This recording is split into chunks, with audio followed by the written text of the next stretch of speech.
to build the ultimate backyard rocket. Bell ringing with a coat hanger. And trapped in a rope tangle. A compass to point you in the right direction when you're tracking down stolen goods. Better still, how to make dirty water squeaky clean. And how to cheat gravity. Sounds impossible to me. But it won't after we've let you in on some very clever backyard science secrets. Speaking of which, I know one backyard where keeping secrets is about to go very wrong indeed.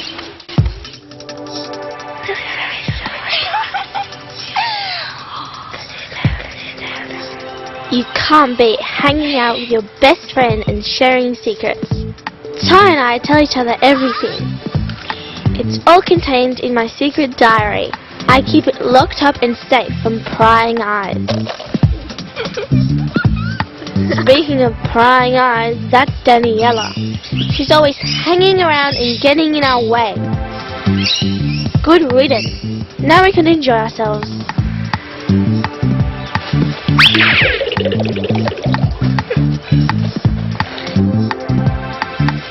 Oh no! That diary's got all our deepest secrets. We've got to find it. What's this? A message from Daniela. That's a tree, and I bet the N means north. The S and W must mean south and west. The numbers must mean distances. It's like a treasure map. If we could only work out which direction is which, then we can get my diary back. We're going to need a compass. Migrating birds use natural compasses to fly from one end of the earth and back again each year. Some birds take their bearings from the sun. Others find their way by using tiny grains of magnetic material near their brains, which sense the Earth's magnetic field just like a compass.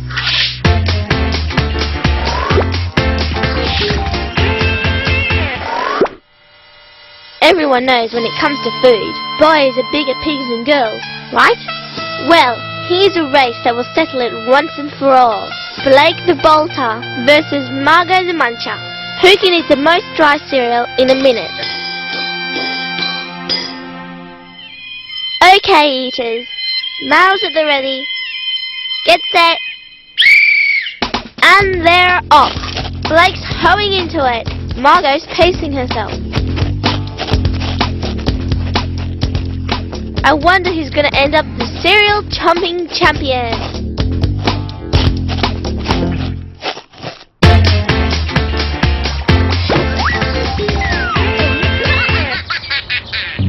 What a mess!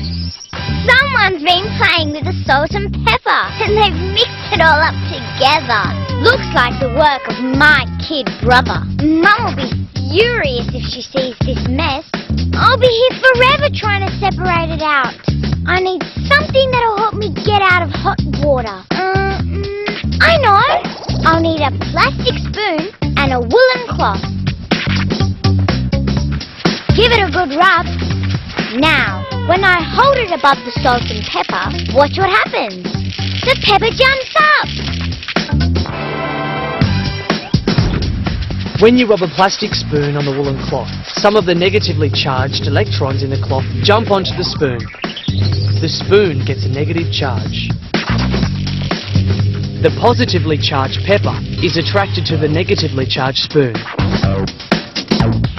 The pepper comes up first because it's lighter. Hey presto, all that pepper in one pile. Just one problem.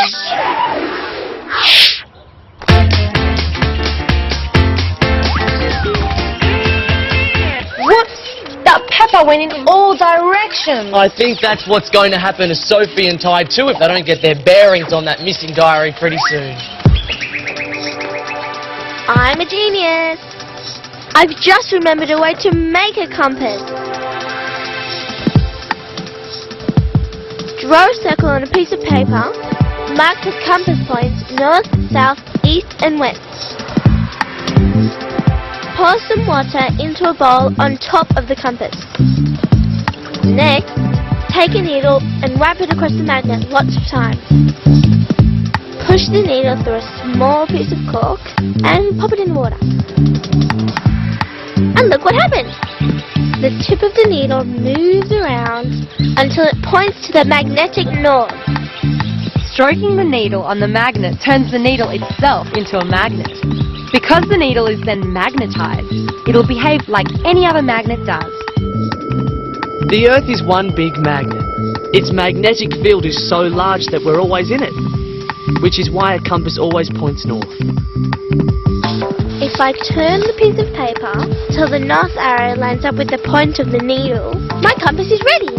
The sooner we get hold of that diary, the safer our secrets will be. Whales too spend the year navigating across thousands of kilometres of ocean.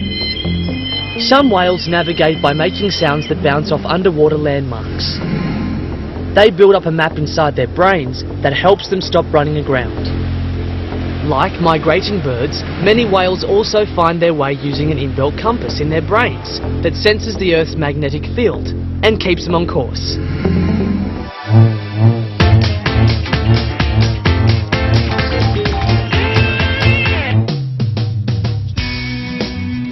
Hot day, I'd love a drink. Ooh, it's too dirty. I can't drink that. This water's got lots of mud in it, and it might have harmful bugs hiding in it too. We'd have to boil it before we could drink it. But you can make dirty water like this look much cleaner, even if you can't get all the bugs out.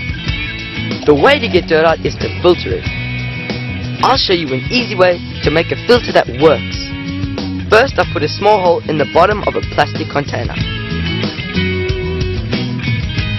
That's about right. Then I put in a few scoops of coarse gravel and about the same amount of sand. Then I put the container over the cup and pour in the water. I have to do this a few times. I'm getting there. The filter works because the dirt in the water gets stuck in the layers of sand and gravel. Each time the water goes through, more and more of the finer particles get trapped, until... Clean as a whistle.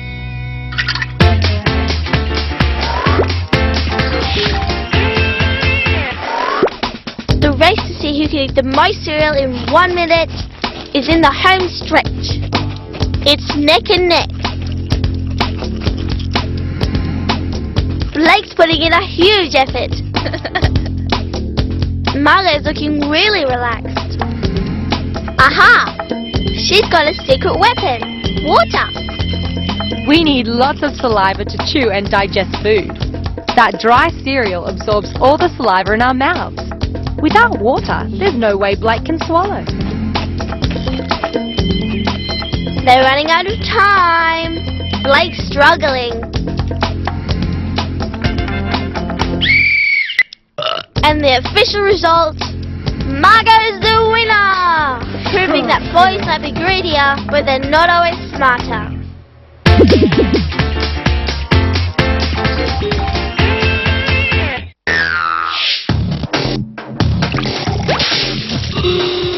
She got me again. But now she reckons she can show me how to cheat gravity.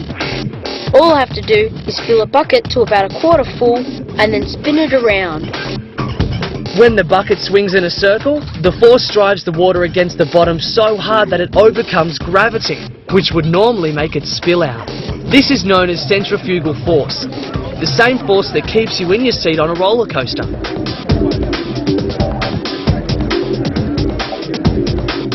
I've got an idea. Let's try something. Your turn. I wonder if the water's going to stay in the bucket if we swing a bit slower.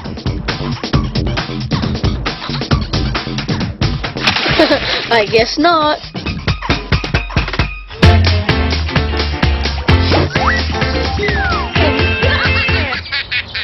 Now, tipping a bucket of water on her is no way to win a girl's heart. Oh, come on, Dana. I reckon hearts are made of stronger stuff than that. Look at this. Have a guess at what's the strongest part of your body. Your legs? Your arms? Maybe even your bottom? Nope, the strongest muscle in your body is one you can't even see, your heart. Here's an easy way to show just how strong it is. First, find your pulse. It's the throbbing you could feel in your wrist. Each throb is a beat made by your heart as it pumps blood around your body. You can count the beats. The average for a 10-year-old is 80 beats a minute. About a cupful is pumped every time your heart beats.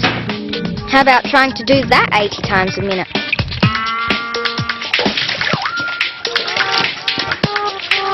You'd get tired pretty quickly. Just as well your heart doesn't give up so easily. It just keeps on doing that every minute of every day. In one day, it pumps a staggering 14,000 litres of blood around your body. That's this many bottles full, multiplied by 1,000. Amazing!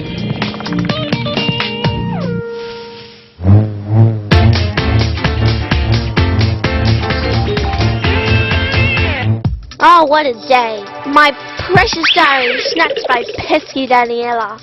Her crazy cryptic map.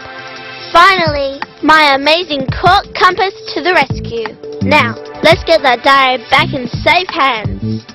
Daniela's map says 10 paces north from the tree stump.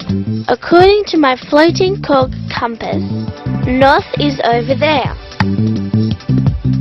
1, 2, 3, 4, 5, 6, 7, 8, 9, 10. Then 7 paces west. West there. Southwest. Northwest. And that should be the spot. The diary! She's found it! It's safe. Oh, thank goodness for that. Something's missing. The key! It's not here! Oh, that pest!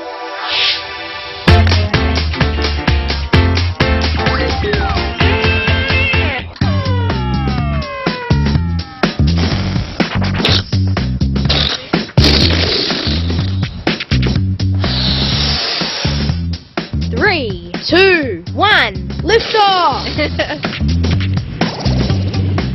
I'm sure we can make great rockets. The sky's the limit. Doesn't look too hard. Just need a few bits and pieces. Gotta make my rocket fly higher than his. I'm gonna leave her in my dust. Just takes a bottle, Maybe a lemon. and I think we have ourselves a space race. Real rockets can use 2 different kinds of fuel to take off. Liquid rockets burn highly refined petrol or hydrogen. Fuel in solid rockets can be as simple as a kind of gunpowder. But once you've lit them, you can't switch them off. So you better make sure you're pointed in the right direction.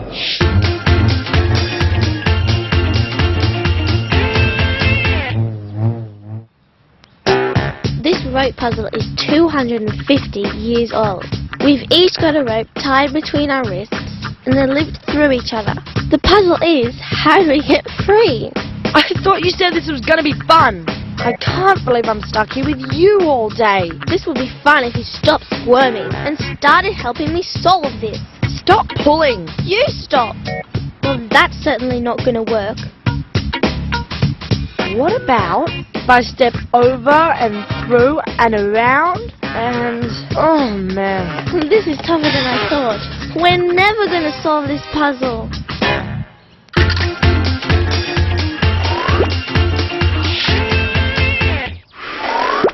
I'm sure it seemed like a good idea at the time. We'll check back with those 2 later. But now an experiment that sounds fantastic. Oh, is that the dinner bell? No, not yet. I can fix that. I can make something that sounds just like a dinner bell. This is amazing. Bang the coat hanger gently. Not very impressive, huh? But now, watch this. Tie strings to the corners. Wrap them around your fingers and put your fingers in your ears. Look stupid, but listen. It sounds just like Big Ben.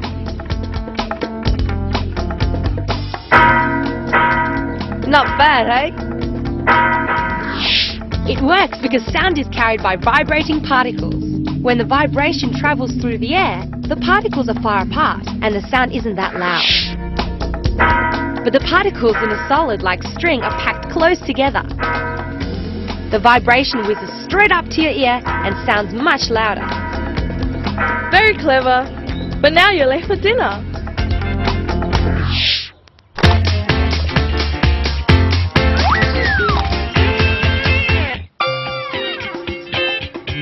I'm going to make myself a little boat that sails without wind.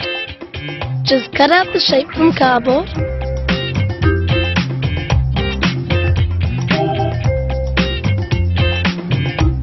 Now the launch.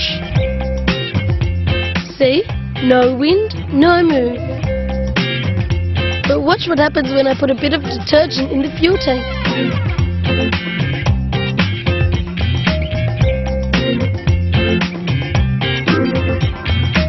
It will take a second or two. Off she goes. The soap coming off the back of the boat lowers the surface tension behind it. The tension in front of the boat stays the same, pulling the boat forward. Now that is a clever boat. Detergent-powered boats, now there's an idea. And I wonder what Shamini and Blake have found to power their rockets. Shamini and I are making completely different rockets to win this space race. Man, I've got to beat her. I'm going for the more conventional look. This bottle will be my rocket. Now, I'll need some fins on the outside to keep it steady in the air. Cardboard is fine. Just stick them on with tape. Not bad. With my rocket, it'll be the cork that flies, not the bottle. Better dress it up a bit. And some foil, so it looks like a real rocket ship. Perfect. Scared yet?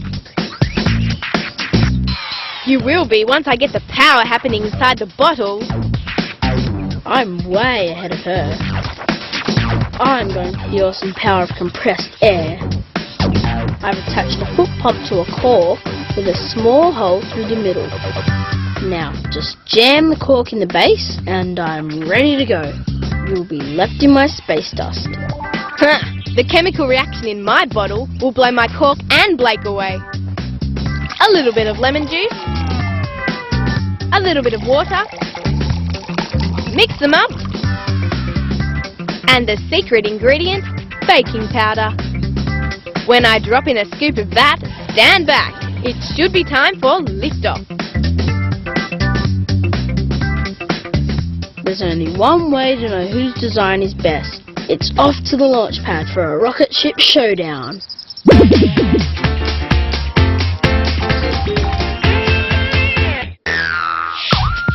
Watch this. Fingerprints all over Mum's clean window. But I can see them better if I rub the tip of my finger in some pencil. I should be able to catch the impression on some tape. Just stick it to a white background. There it is. There are 3 basic fingerprint types: arch, loop, and whirl. But everyone's different. I think mine is sort of a whirl. I'd be a great burglar with this tape. No fingerprints. But hey, weird. I couldn't pick up the money if I was a burglar. It just slips out. Your fingerprints are also known as friction ridges. They give your fingers better grip. I must have ridges in other places I need to grip. Even on the soles of my feet to stop me slipping. They don't stop the smell though.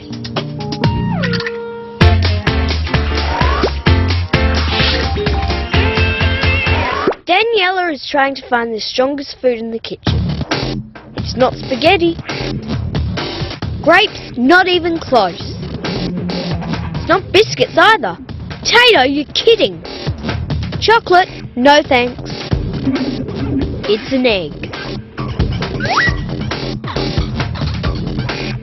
Hold one top to bottom and you just can't crush it, no matter how strong you are. The egg is tough to crack this way because it's able to spread the force equally around the whole shell. And even though it's thin, that shell is strong enough to withstand the pressure. Of course, there is another way. When you tap it on the side, the egg cracks easily because all the force is concentrated on one spot. Omelette, anyone? Everyone knows eggs can be brown or white, but what makes them that way? It's nothing to do with their quality or flavour. It's determined by the colour of the chicken that laid it. A brown or red chicken lays brown eggs. And you guessed it, a white chicken lays white eggs.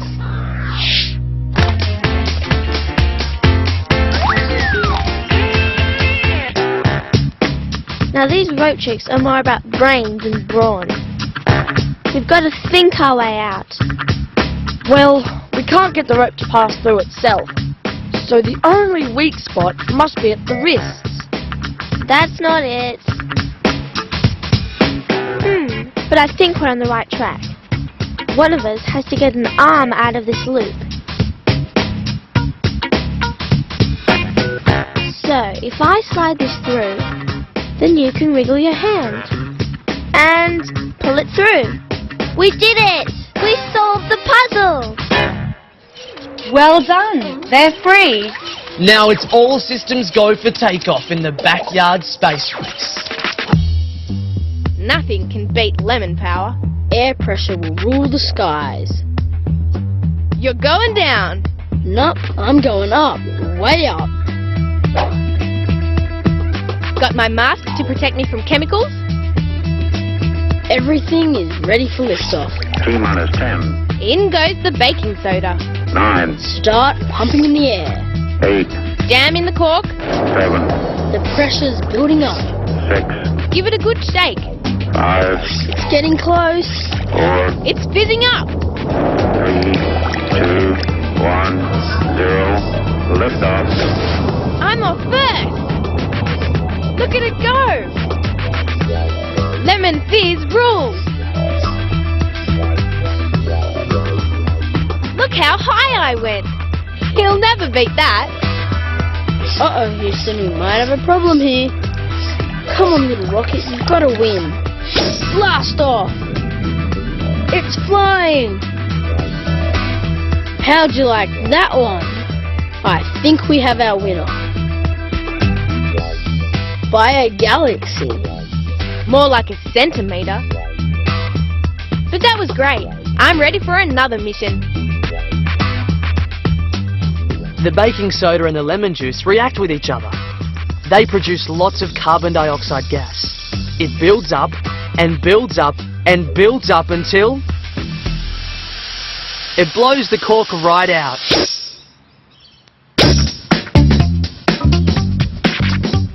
Look out, NASA, here I come.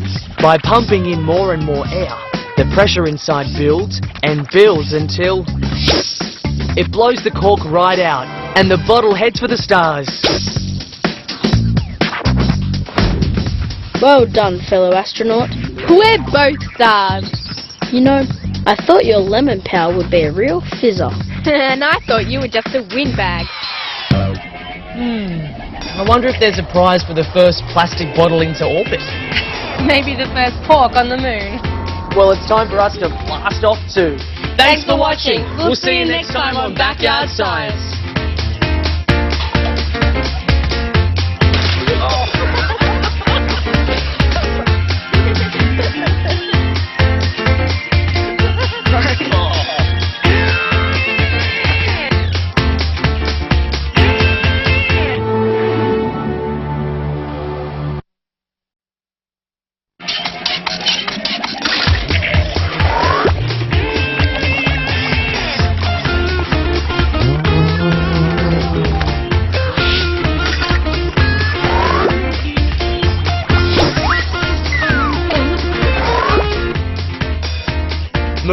without shelter. Backyard science to the rescue. Sound you can see. And books that put up a fight. It's a mystery, but we're looking for clues. Blast off on a secret mission. And hi-ya! Coin karate. How does he do that stuff? It's a mystery to me. Well, mystery's our business here on Backyard Science. And first up, it looks as though someone's got sticky fingers. But will they get away with it?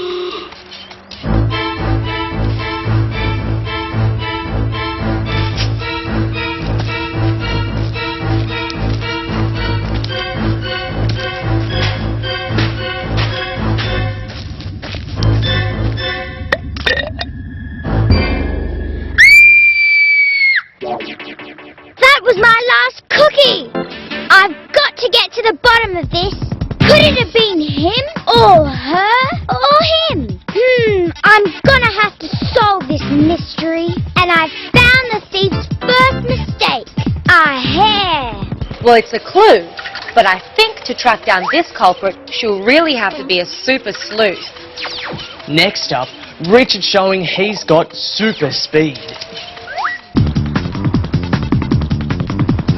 Sunham says I can have as many of her coins as I like, but there's a catch. I can't touch the stack, and I can only take them from the bottom. No problem.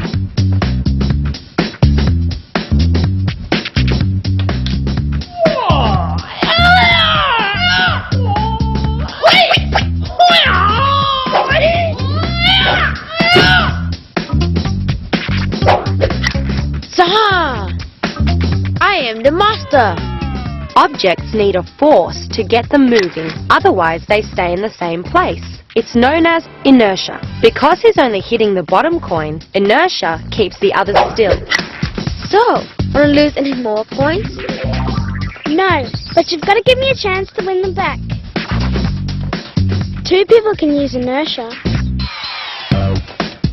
I bet all the rest I could get this paper out without knocking over the stack. You're on. Okay, 1, 2, 3. Mr. Inertia strikes again. And I get my money back.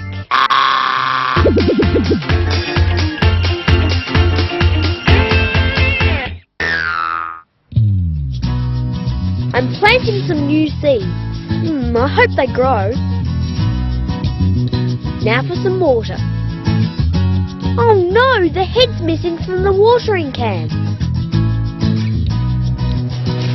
This will just wash my seeds away. It's no good. I'm going to have to make my own. An old drink can ought to do.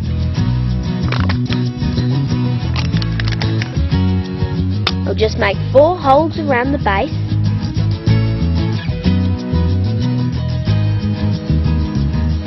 Tie on something to hold it up with.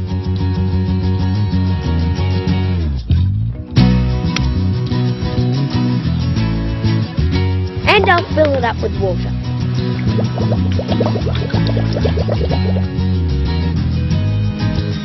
A quick test. It's working perfectly. A nice gentle stream over my new seeds. I'll just refill. But hang on. Look at this. It's spinning. I think I must have made the holes with a slight angle. So the water coming out of the holes pushes back on the can and makes it spin. That water power can be pretty strong. A machine called a water turbine is often used to generate the electricity that powers our homes. It gets its energy from water flowing over dams. Now that is a clever watering can. Funny how you can make a discovery almost by accident. But it won't be an accident back at the crime scene if our villain is caught. I found a hair from the cookie thief. Maybe I can find a match here somewhere. A couple of them look similar. But it's hard to see if it's a perfect match. So, on its own, this isn't enough to catch the thief. I need another clue. But I'm closing in.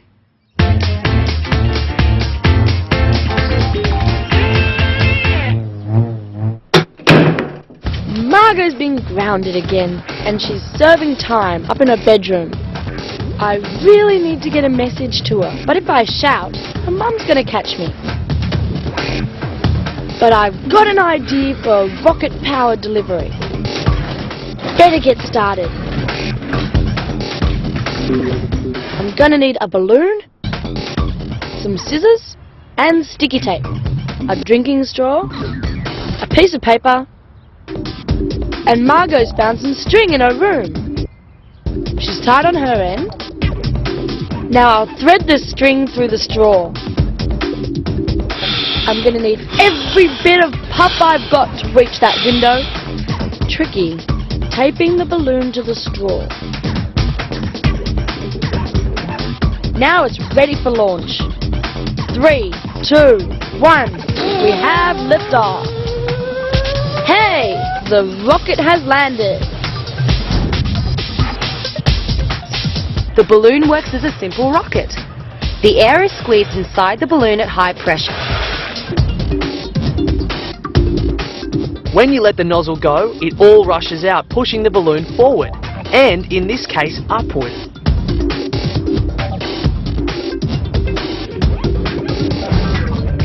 But has the rocket hit its target?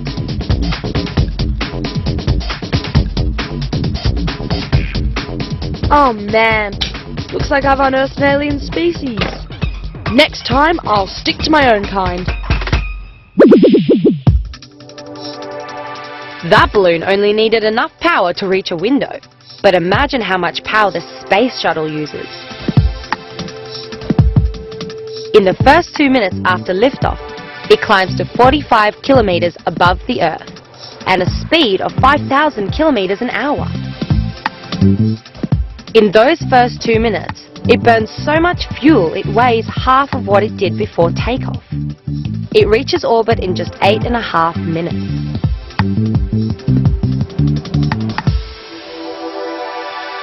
Wouldn't that be the ultimate, floating around in space? Maybe there's a few more clues floating around our crime scene back here on Earth. Conditions around the crime scene were perfect for gathering another kind of clue. Footprints. Our thief obviously hasn't learned to watch their step, and that was his or her second mistake. Footprints are important clues for police, and in more ways than you might realise. This machine actually measures the way a person walks and helps police match a barefoot to a shoe.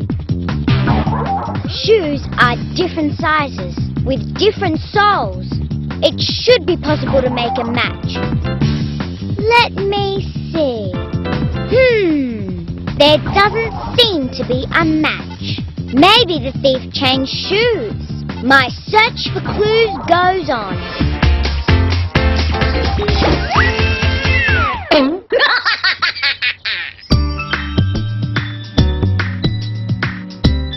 Man, I'm gonna splat James with this one.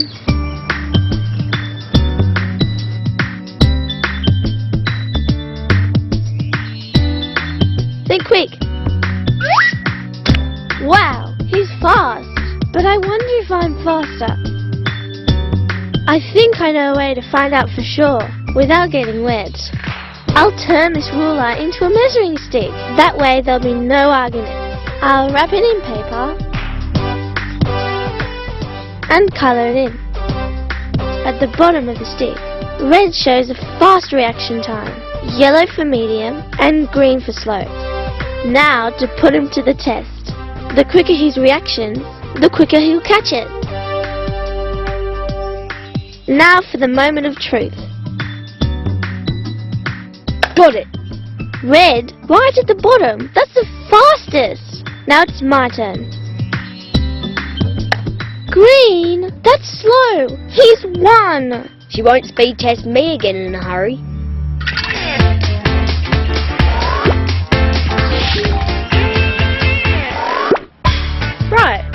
trick anyone can do with a normal handkerchief. Just hold it tight. As you'd expect, when I pour water on it, it goes straight through. No trick there. But if I take the other dry handkerchief, which is exactly the same, fit it like so,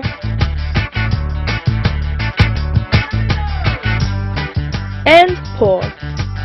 It doesn't leak! It's caused by surface tension. Water molecules like to stick together, and on the surface they bind to form a skin. When the glass is tipped slowly, the skin, or surface tension, remains intact. But one false move and the skin will break. So far, our cookie thief has managed to stay one step ahead of the detective. But she's following those clues, and he must be at the end of the trail somewhere. I've got one last idea how to find the thief. If I dust the jar with talcum powder, there it is, a fingerprint. Our thief forgot one vital part of the disguise, gloves, and left behind a distinctive mark. That was the third and biggest mistake. Prints are formed by grease on our fingers. Police can find traces on paper years after the person touched it. No two people had the same fingerprint, not even twins. So time is running out for our thief. Now I'll just take a moment.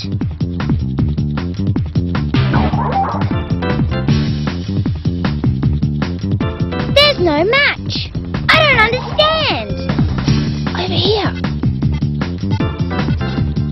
My little brother, I should have known. Let's check the evidence. The hair color, the fingerprint, the markings on the shoe. Caught red-handed. It looks like forensics has led us to the cookie thief after all. This is going to be great. Boating over to the island for a camp out. I hope we've got everything. Got the sleeping bags, got the tent, got the food. But we won't be wanting any boys to spoil our fun. See ya! Now, to set this camp up, spread out the tent, put up the poles. Now all we need is the tent pegs. We must have left them in the boat. John! We've forgotten the tent pegs! Oh, great. Another trip out to the island.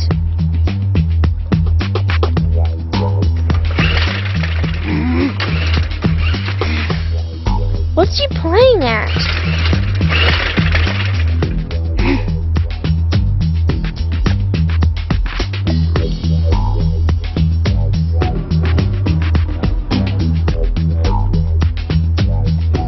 What on earth is he up to? Let me look. If the real boat is out of action, why not make another one? Here's the tent pegs. Let's see if the boat can carry them.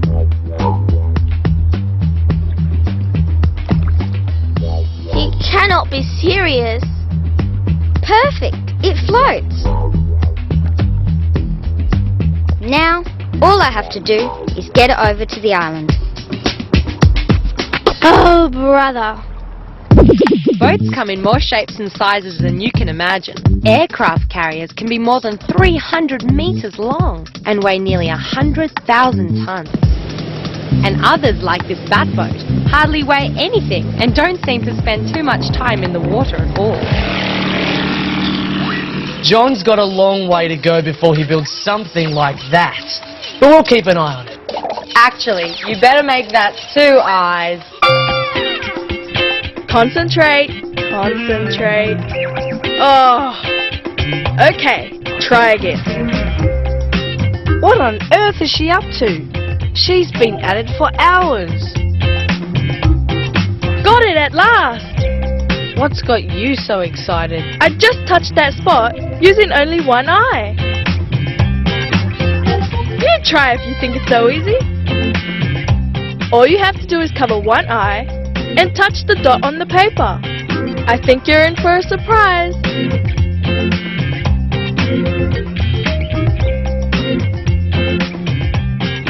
Not so easy, is it? Our eyes work in pairs. The distance between them means that each eye gets a slightly different perspective on the same object. Our brain combines them to get an image with depth. We can tell how near an object is to us. With just one eye, the brain only has half the information. It struggles to work out the distance. So something that looks easy is actually really hard.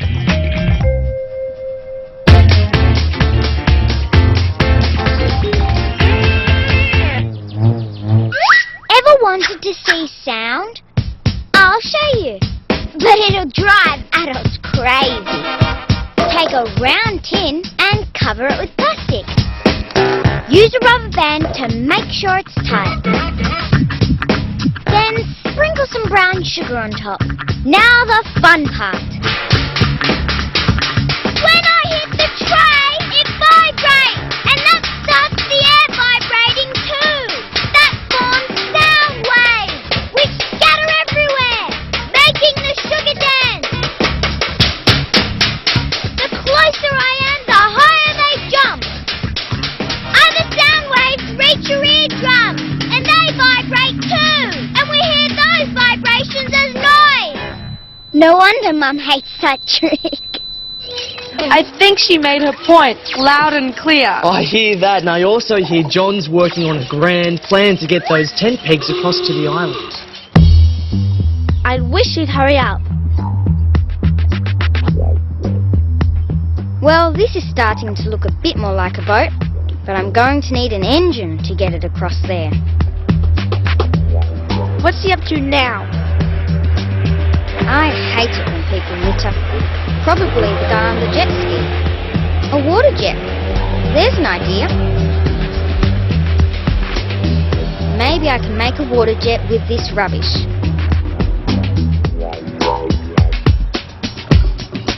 If I put a hole in the side of the cup,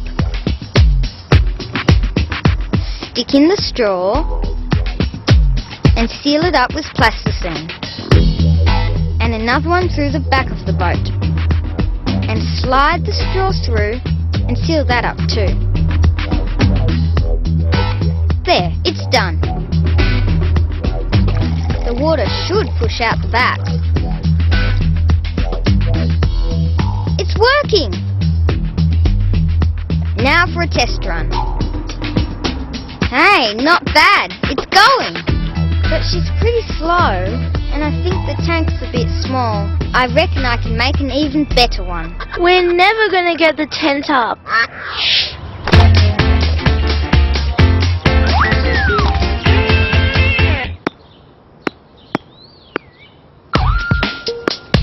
Handball just doesn't work with one. Trouble is my brother's a total bookworm. Aha! Now's my chance to get him away from those books. This is a cool trick. The pages of a book are covered with tiny bumps and grooves. When pages rub together, the grooves catch on each other and are really hard to pull apart. Oi!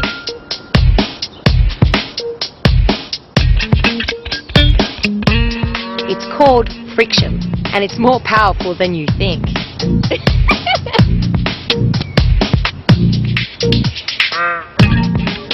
So, do you want to play handball?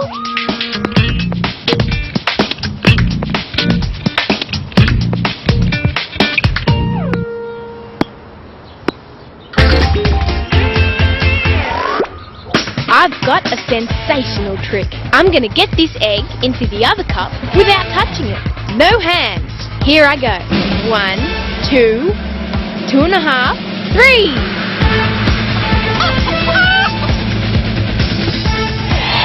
I did it! It's magic! Want to see it again? I even blew out the cotton at the bottom. It works because the puff of air sneaks down the side of the egg. But when it hits the bottom, the only way out is to push the egg up. Neat trick, eh?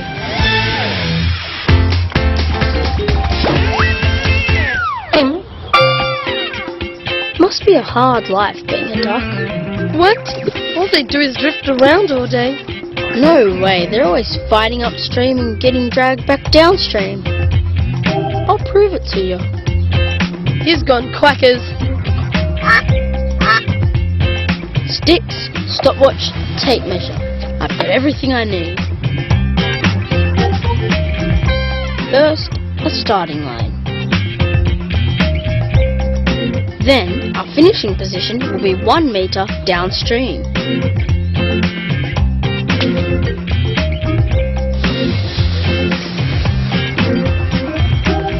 Ready, set, go! As soon as the ball hits the water, I start the clock. And I stop it when the ball crosses the finishing line. 5 seconds. The river's flowing at a metre every 5 seconds. That's 12 metres a minute.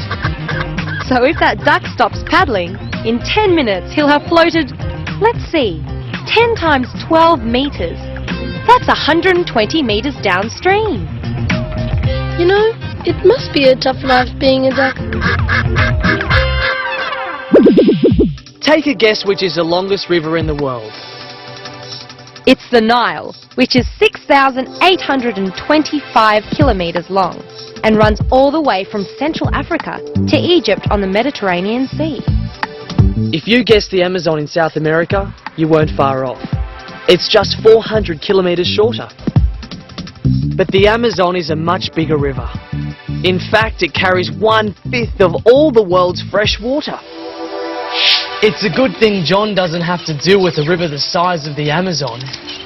But it's still a long way to cross for a little boat if the girls are going to get their tent up before dark.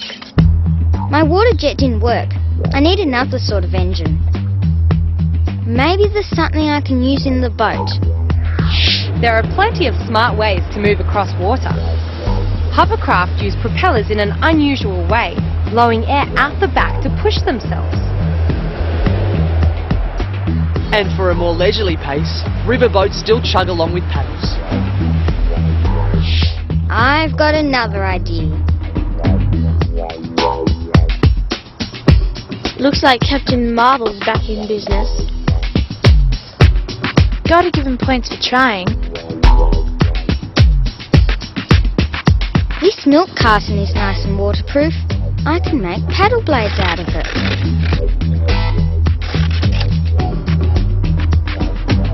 Hey, nice. A rubber band between 2 pencils will make a fine engine. Just wind it up and up. Perfect! A paddle wheel.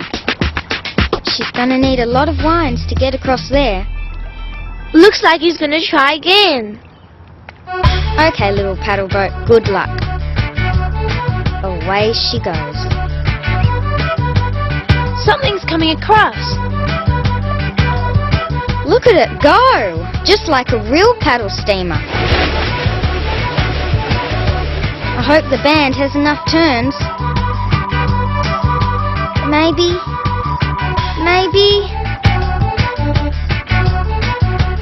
It's there!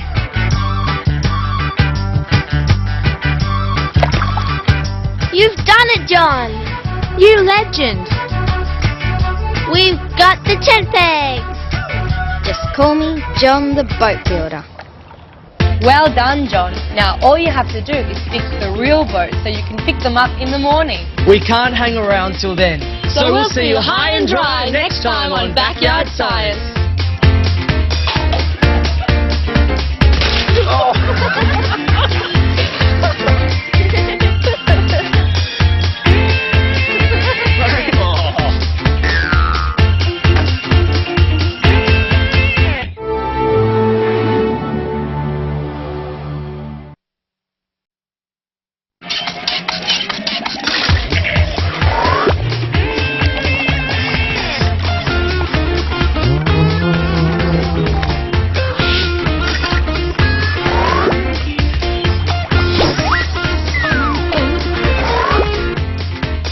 Festering fungus. making mould that'll turn you off your lunch. Groovy, make your own lava land. And the cool power of hot sweat. Thrills and spills on the bike track, but can the track weather the looming storm? Life in the ice and snow. How could you live in here? And how to scare someone with an apple? But first, out to the bike track where the riders are ready, where the track's been prepared to perfection and where nothing could spoil the fun. Surely. Here it is, a bike track to test the world's best riders. That's us, Genevieve and Priscilla.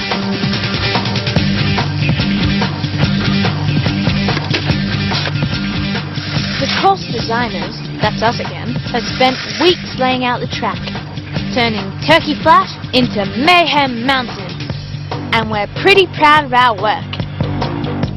Now we're ready to race. May the best biker win.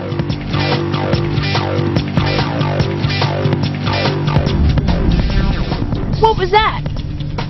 Sounds like a thunderstorm. Can we race in a storm like this? Not likely. We're ducking for cover. Yay! Perfect racing weather.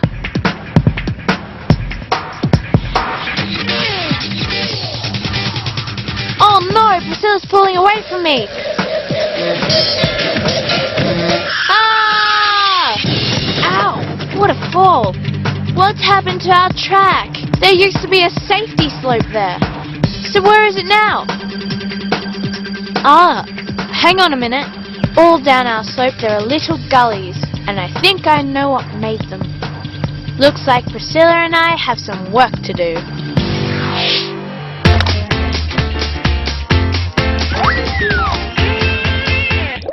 If you think that making disgusting bubble sounds with a straw is the best way to annoy your parents, Daniela! then here's something that will drive them completely mad.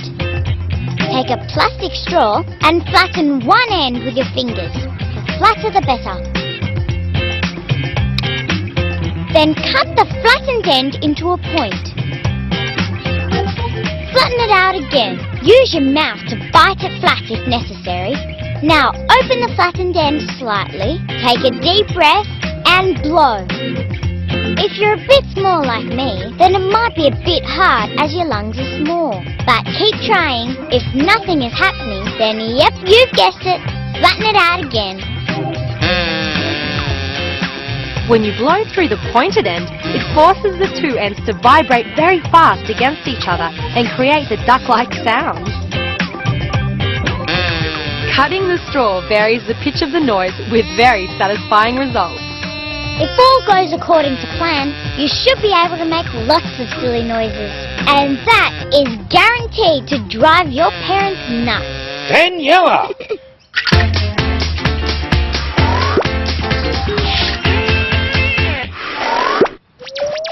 I bet you don't think toilet rolls are very strong. Look, they're easy to twist and tear. But I bet you don't think they can hold my weight, do you? Well, I'll show you. Now, watch this.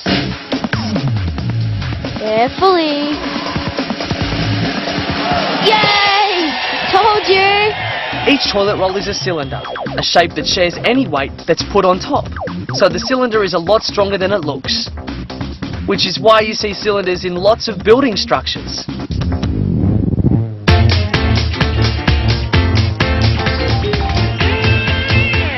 Man, it's amazing how simple shapes can be used to stop things tumbling down.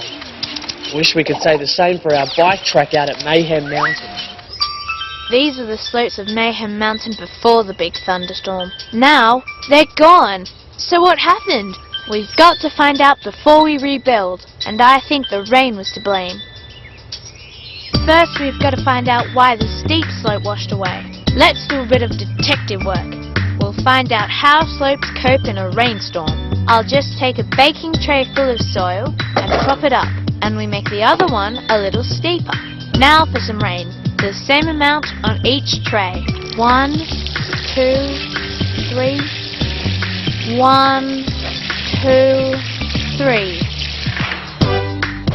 Impressive. As I expected. The steeper slope has lost more soil. The water has moved faster and carried more soil with it. It's called erosion. Okay, so we know the steeper the slope, the more erosion there'll be. But how are we supposed to stop the rain from destroying it again? I've just had a brilliant idea. We'll take some leaves and sticks, then on a mound of dirt, we'll put all the leaves and sticks on one side. Then we'll pour on some water and see what happens. Just as I expected. Those twigs and leaves are saving the soil from erosion. But the side without just washes away. The world's best bike track designers are back in action. By protecting the soil, we can rebuild Mayhem Mountain.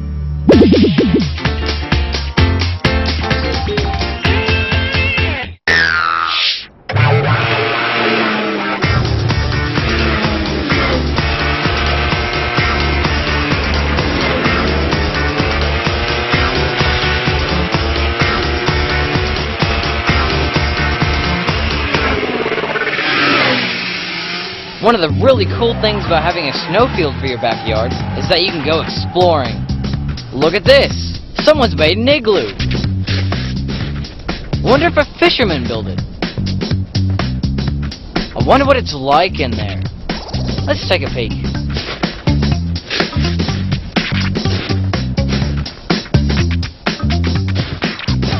The walls are round like a dome.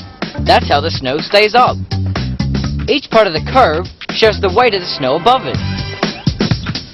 And believe it or not, it can get really warm in here.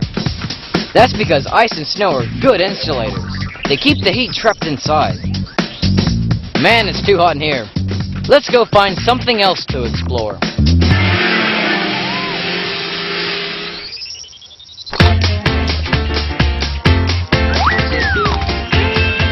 Alright, so we've seen toilet wells are strong. How about eggs?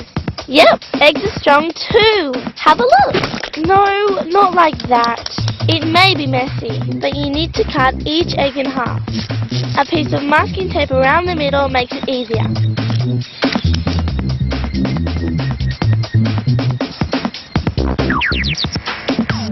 Now, can I stand on these without breaking them? Oh, will they break? The eggs pull my weight! Like cylinders, domes are strong shapes because the weight is spread along the whole structure. No single part of the shape supports the weight above, and the eggshells remain uncracked.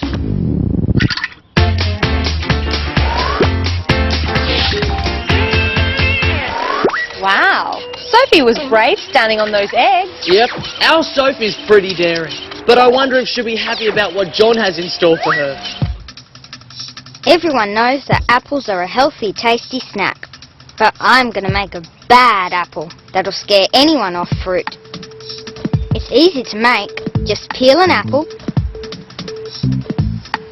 then carve a nasty-looking face on one side.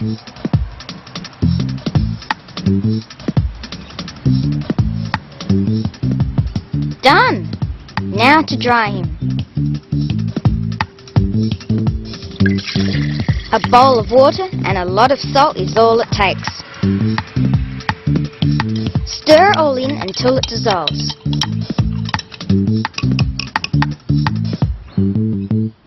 Now, just let him swim about in there for a day or so. It works because the salt has natural drying qualities. It sucks all the moisture out of the apple. If you leave him in the sun for a few days, he'll get even drier. And now for the scary bit. Go on, dare you to eat that.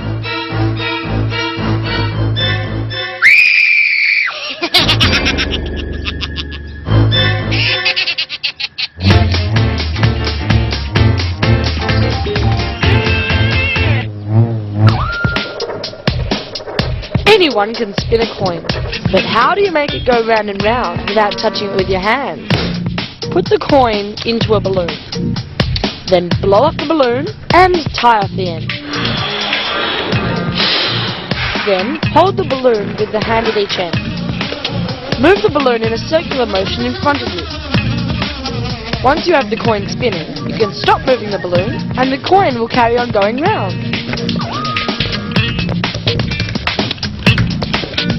This effect is known as Newton's first law of motion. It's the same effect satellites use to stay in orbit. The coin keeps on moving until it runs out of energy and falls down. Now how do I get my coin out? With a sharp point, of course.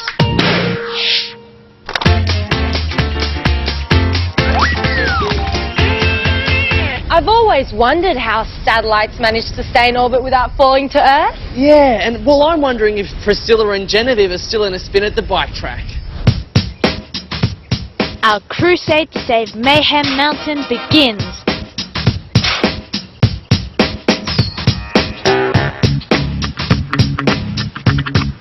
Now, what areas are going to need erosion protection? The steep section below the track, for sure. It's got no plant cover at all. This part of the track is going to become a no-go zone for erosion. First, we'll gather some leaves and twigs. Then, we'll put in a few extra plants as well.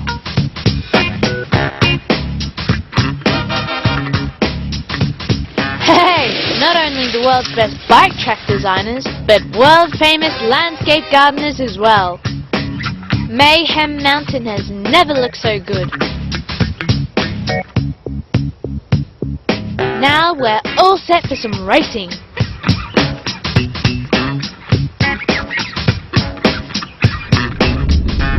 That couldn't be. Surely not another thunderstorm. At least this time I have a good feeling our track isn't going anywhere.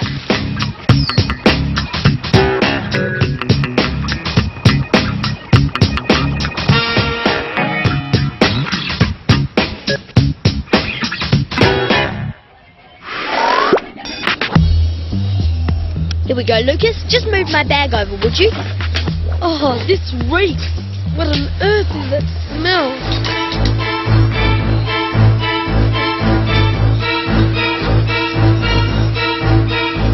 Ugh, Nana's liver paste sandwich. A fantastic fungus farm. It's mold. The last time I saw the sandwich, it looked fine. That was a week ago at Nana's place. She means well. But I hate liver paste sandwiches. Yuck!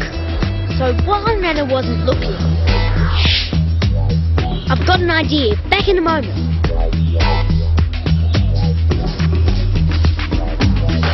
Just what do you think you're going to do with all that? Well, let's cook up a fungus feast and see if mould is on the menu.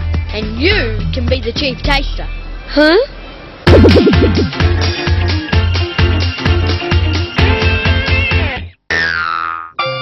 Welcome to today's balancing battle. Our challenge is to try and find the most balanced kids.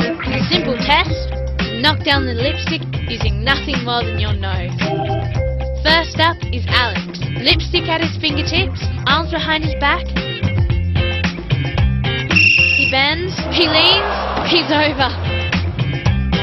Next, the amazingly talented and coordinated me.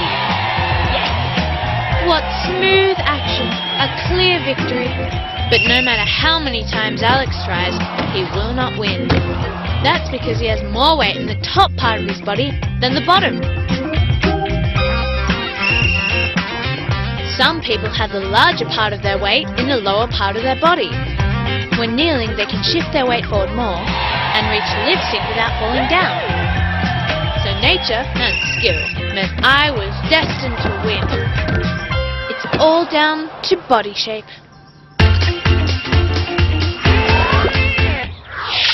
Oh, having fun can be hard work.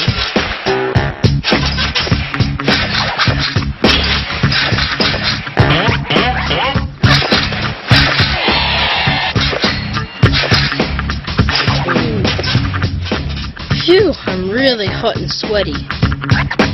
That's a nice breeze and it's really cooling me off from these sweaty patches. I wonder why that is.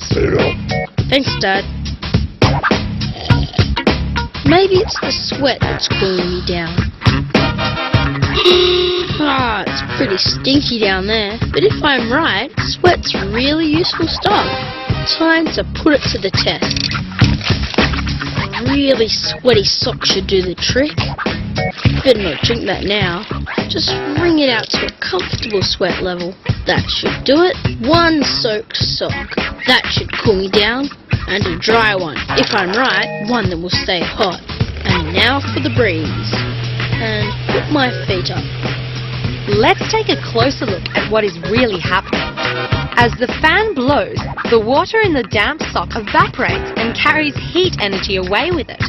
The same thing happens when you sweat. As your body heats up, your sweat evaporates, transferring your body heat into the air. This keeps your body cool.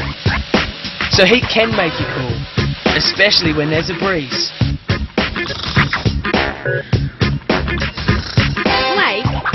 Blake! Oi, wake up! My foot's freezing. That worked too well.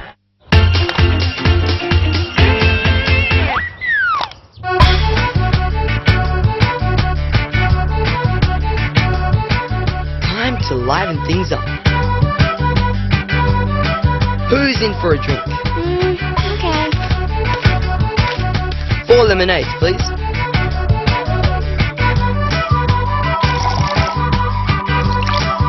Can I have one of your cards?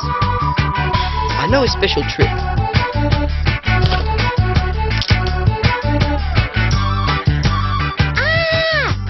Even though we can't feel it, the air around us is always pushing in on us.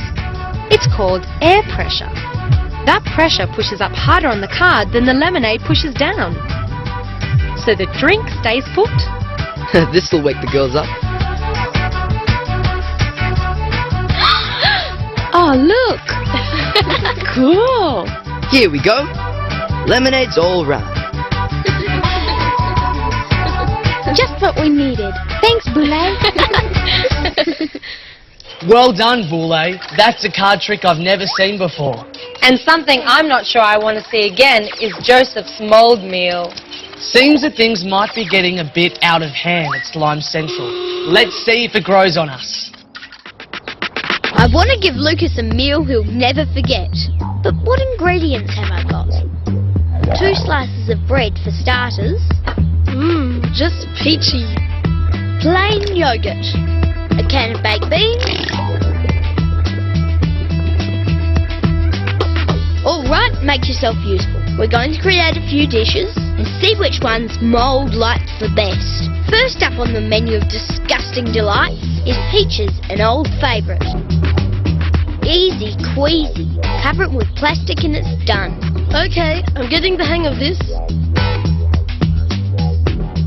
Let's try 2 different bread dishes. First, there's the crusty cut lunch.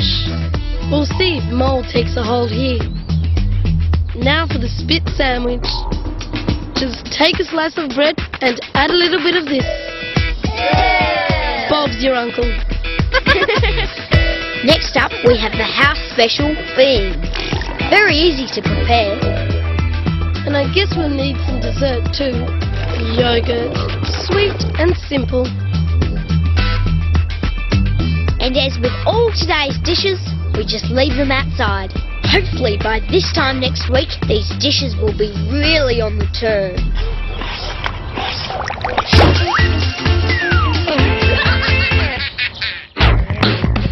Did you know that dinosaurs had rocks in their stomachs? I reckon you've got rocks in your head. No, really? Come on. Pretend this bowl is a dinosaur's stomach. Oh, yuck! These dinosaurs were plant eaters, so here comes breakfast. But these leaves are a bit big, so I guess they must have chomped on them with their teeth. Chomp, chomp, chomp. With a little bit of saliva for good measure. But even that wasn't enough. So what else do we need? Ah, rocks. That's right, they swallowed stones too, which rolled around in their stomachs and ground the leaves. That's how dinosaurs got the nutritious juices they needed. Yes, that's it. A homemade green thick shake. Ugh, yuck.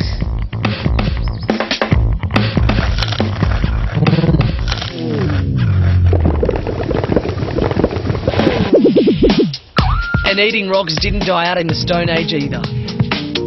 Birds like emus and ostriches still do it to help grind up the grass and seeds that they eat. In fact, scientists have taken a closer look inside their bellies and found some of them were half full of rocks.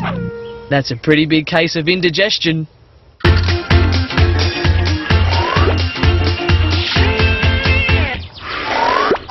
Have you ever seen a lamp like this? Groovy, baby. Well, it's called a lava lamp, and I'm gonna make my own mini lava lamp that doesn't need any electricity. All you need is a glass jar, some water, some vegetable oil, some food coloring, and some salt. First, fill up the glass jar about 2/3 full of water. Then, fill the remainder of the glass jar with vegetable oil. The oil floats on top of the water. Now that the oil has settled, add a drop of food coloring.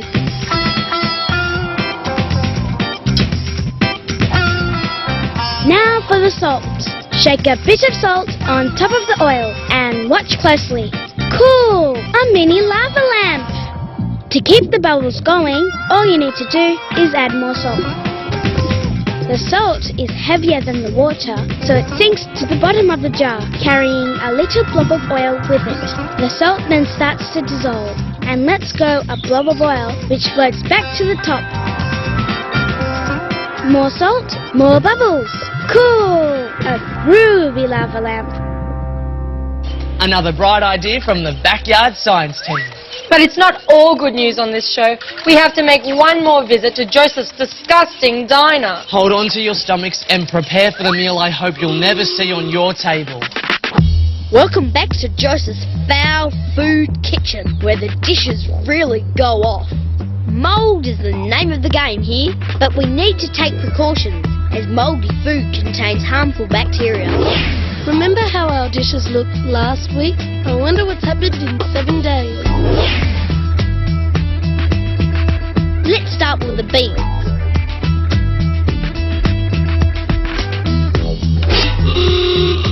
Oh, look at all that mould. That's what we wanted. Before Joseph could wrap the beans, tiny mould spores, like seeds so small that they're carried in the air, landed on the surface. Over a week, they've put down roots and grown into this fungus farm. Oh, but the dry toast is a flop. It looks just the same. Maybe the spit sandwich will be better. Yes, it's quite good, in a rotten sort of way. Perhaps it's the moisture that makes a difference. Could be. The yucky yogurt was moist and it's festering well. Ready for some dessert? So if moisture helps grow mould, then the pukey peaches should be our best yet. Oh, look how furry they've become. The water really helped the mould grow. You wouldn't want that in your lunch, would you? So the toast was disappointing. Yogurt, not bad. Baked beans, outstanding. So you can see the mould like the moistest food's the best. Straight into the garbage bin. Now, how about I make us some real lunch? No thanks, Joseph. I'm not really hungry. Thanks, guys. I think we really should stop the show there before the health inspectors arrive. I'm with you. I think we all had our fill of that one. See you next time on Backyard Science.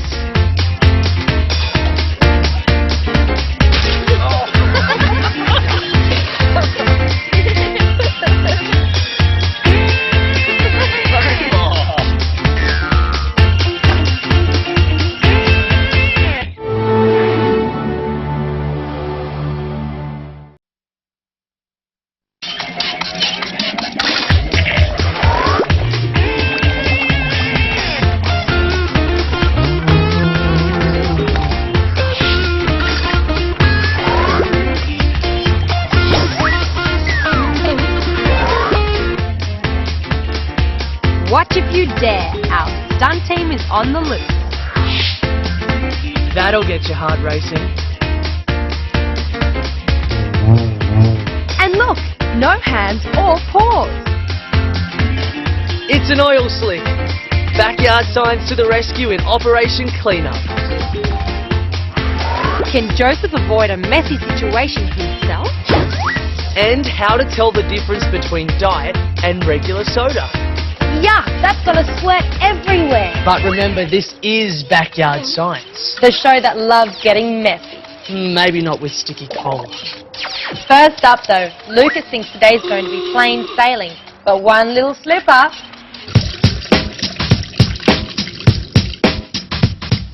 Oh, sailing, I love it. Out on the water with my boat.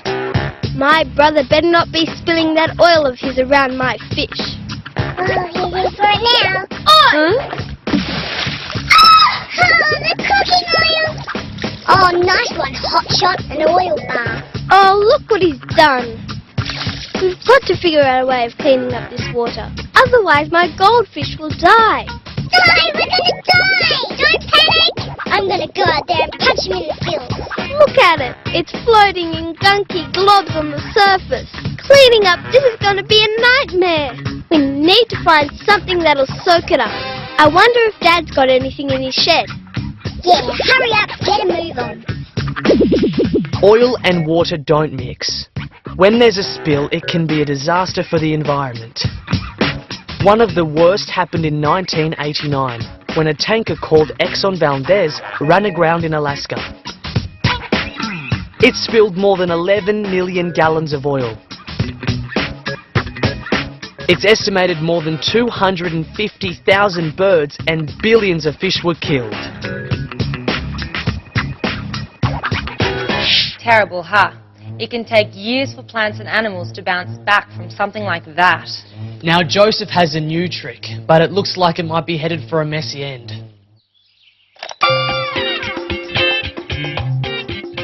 Check out this balancing act. Hope Mum doesn't notice I borrowed her eggs. It's going well.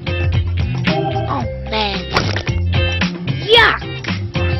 I've got to find a way to avoid this. How about I put one egg in a glass of water and the other in vinegar? Just let them soak for a few hours. When you come back, the egg and the water is the same. But look at the egg and the vinegar. It's fizzing.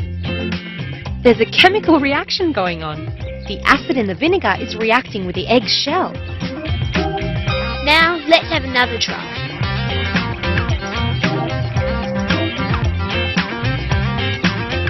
Oops. No problem. The vinegar has turned the egg into a bouncing ball.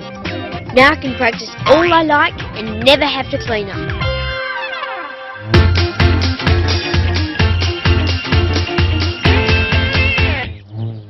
Everyone knows what a huge splash you can make when you dive bomb into a swimming pool. Right on the surface, the water feels hard, which is why you can hear such a big noise when you land. That's because of surface tension. All the molecules on top are pulled tightly together. They form a skin like a weak layer of plastic wrap. Here's a cool way of showing how surface tension works. Put some milk into a bowl, make sure it's at room temperature. Now squeeze a few drops of food colouring. It just sits there because it hasn't broken the surface tension. But watch this. A couple of drops of detergent splits up the molecules in the middle, and all the colours are sucked towards the edges. That's what happens when you break surface tension.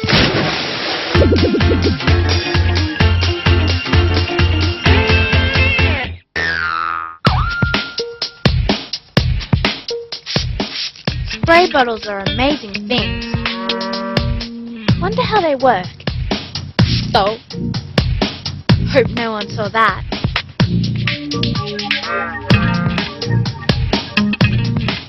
I know there's a tube inside there, a bit like this straw. It must suck the water up. Maybe I can make one myself. If I cut a slit in this straw, down there, bend it down into the water, then blow hard. It's working!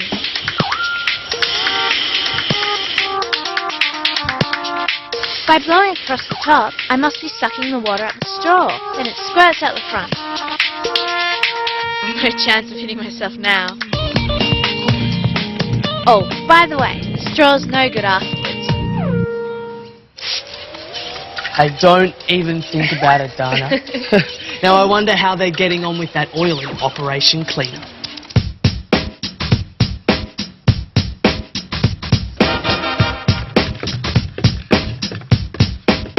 We found lots of things in Dad's garage. Surely something here will clean up the oil.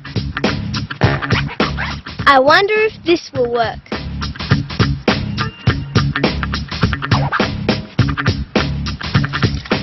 That's stupid. They're just pushing the oil around. Oh, no good, it slides off.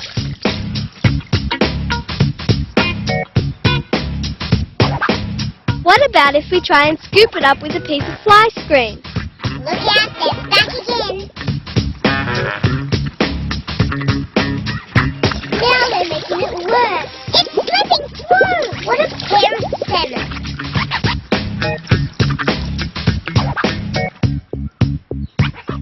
Surely these cotton balls will soak it up.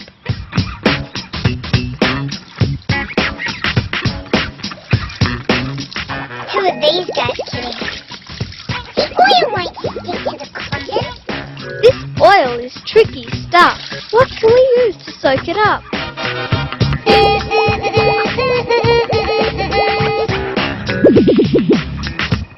Researchers are looking for the best way to clean up oil spills in the ocean. Here they're testing birds' feathers as a way to soak up the oil. On land, high-pressure hoses have been used to blast it off rocks. And they even use microscopic organisms that love eating oil. Scrubbing rocks. What a tough way to keep the water clean. But it's important because you never know what or who is down there. Have you ever wanted to command your own underwater vessel? Well, shipmates, here's how you do it. First of all, you'll need an old drink bottle, a big one. Then a pen cap and some modelling clay. Get the pen lid and stick the clay at the end of the point on the cap. That's your submarine. Then fill up the bottle with water right to the very top. Take the submarine and slowly, I mean slowly, put it into the water, catching a bubble inside. If it sinks, take some of the clay off. If it's too floaty, add some more. The sub should just barely float. Next, put the lid on the bottle. Now for the fun bit. Make the submarine dive and surface at your command. Squeeze the bottle hard and you're in dive mode. Stop squeezing and up she comes. With a little practice, you can even get it to stop right in the middle.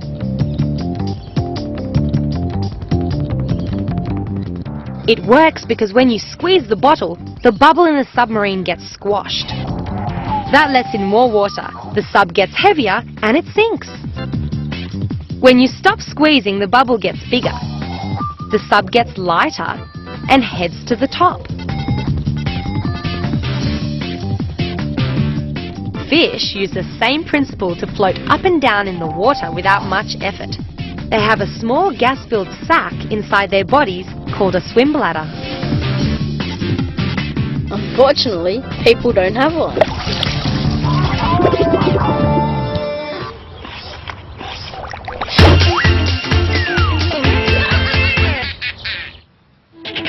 James has a new game. Cover up the cola. I can't tell what's inside. This could be diet cola. I hate diet. But how can I tell which is diet and which is regular? They look the same, feel the same, they even smell the same. Thirsty yet? Want me to show you how? Fill up a bucket with water. Drop in the cans. And wait for the answer. one floats, one sinks, and I know which is which. The can that sank is regular cola. The sugar particles are packed in, making it heavier. The one that floated is diet, no sugar particles. So there you have it, regular sinks. I wonder if it stays down there forever. It's thirsty work, this science.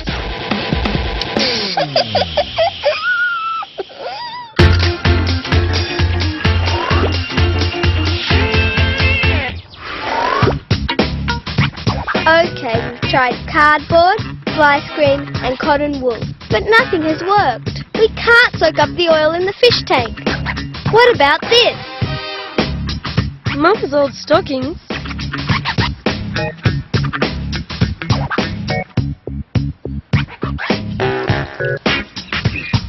Hey, hey, hey! It's working! Globs of oil are getting soaked up into the stockings. Oh, at last they're getting somewhere. Nylon is made of similar stuff to oil, so they stick together. Look how much I've soaked up. Not bad. And I thought of another way to do this.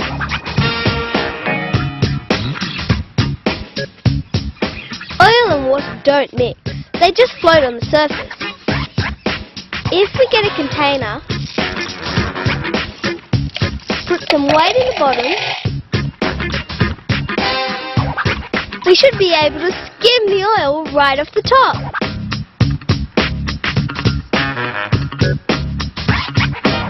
Look at that! We've done it!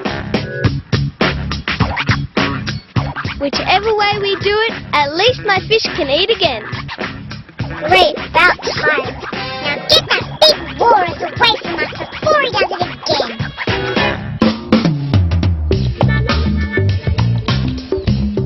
Today, stunt driver Evil Schneevel and his team are attempting a new world record. It's for eggs jumping a line of cars. The rules say they have to make the distance and survive. There's 24 brave test pilots willing to try. I didn't sign up for this. Good luck, little guy. Oh, why me? We can't fail. We've got the right car, the right driver. No, you don't. Here we go. Help! Ouch! The jump's fine, but we've got to work out a way to make a safe landing. Call an ambulance! How can we make our cars safer for the other drivers? We've got to protect them. Yes, protect us! Maybe something to cushion them. You can't make me! Okay, maybe you can! Oh, I did it for science. I think it's time to use our heads. Hang on, I'll be right back. Hey! Safety testing cars started out as a dangerous business. Sometimes they'd use a brave driver willing to deliberately crash. Talk about a tough job. These days, no one needs to take that chance. Automatic crash test dummies show researchers in amazing detail what can happen to us in an accident and how to make cars safer. Man, remind me not to sign up as a crash test dummy. You have to be made of rubber. But you'd be surprised at how stretchy your body really is. Come on, sis. I want to measure how tall you are first thing in the morning. We'll mark it up on this piece of paper because we'll need it again later. Okay, that's you just there. Now, do me. Okay, now draw where you think you'll be this afternoon. Taller or shorter? You think you'll be taller, hey? I don't. She can't believe I think I'll shrink. After all, kids grow up, don't they? We'll see who's right after school.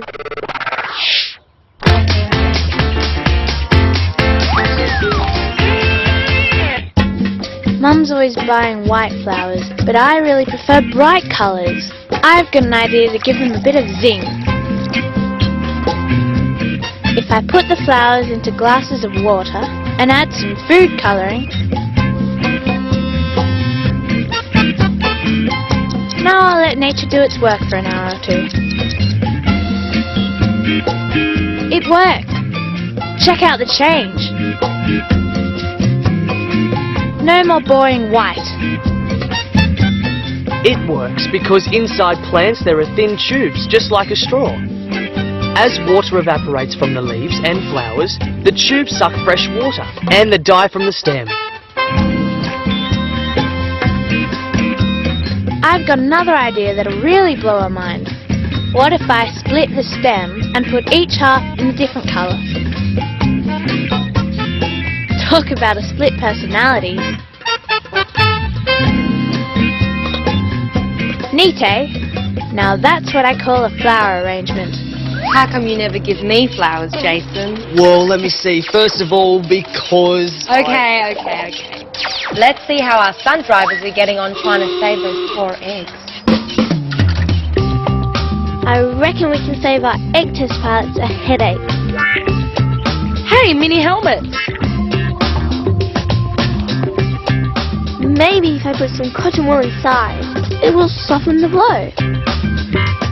Hey, not bad. Come on, look at it. That's much better.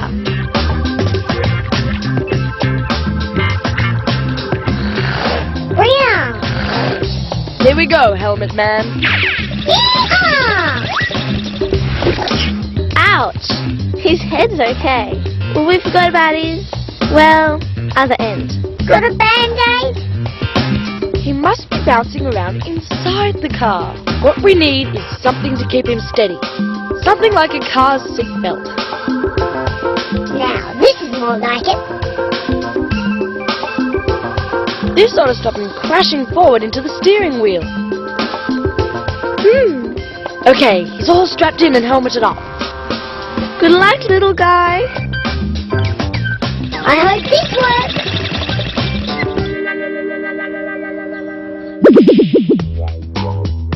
Every year, cars get safer and safer.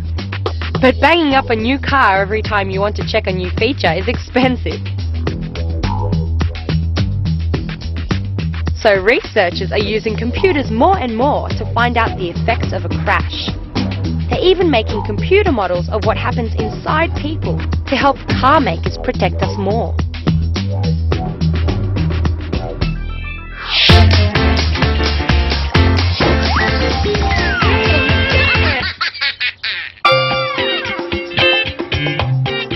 Hey, don't throw that drink can away. Watch this. I'll make it roll without even touching it. To power it up, you'll need a balloon and hair. Give it a good rub on yourself or anyone else's. Now, hold the balloon a little bit in front of the can. The can will start to roll all by itself. Hey, let me try. It's called static electricity. Nice hairdo, John.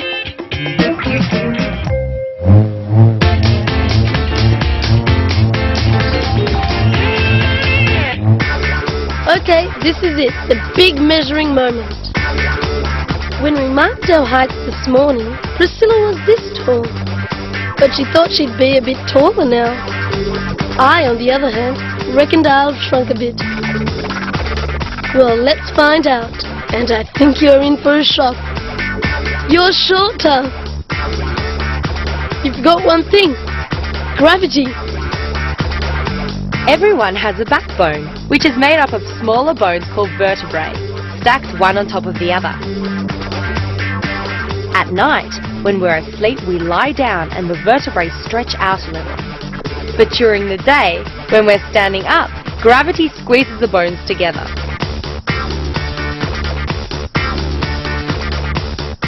So everyone should get a bit shorter. I think you'll find that was my prediction.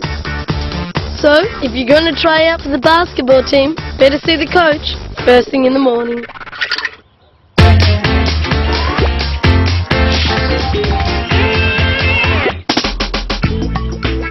Hi boss, you're just in time to try something out for me.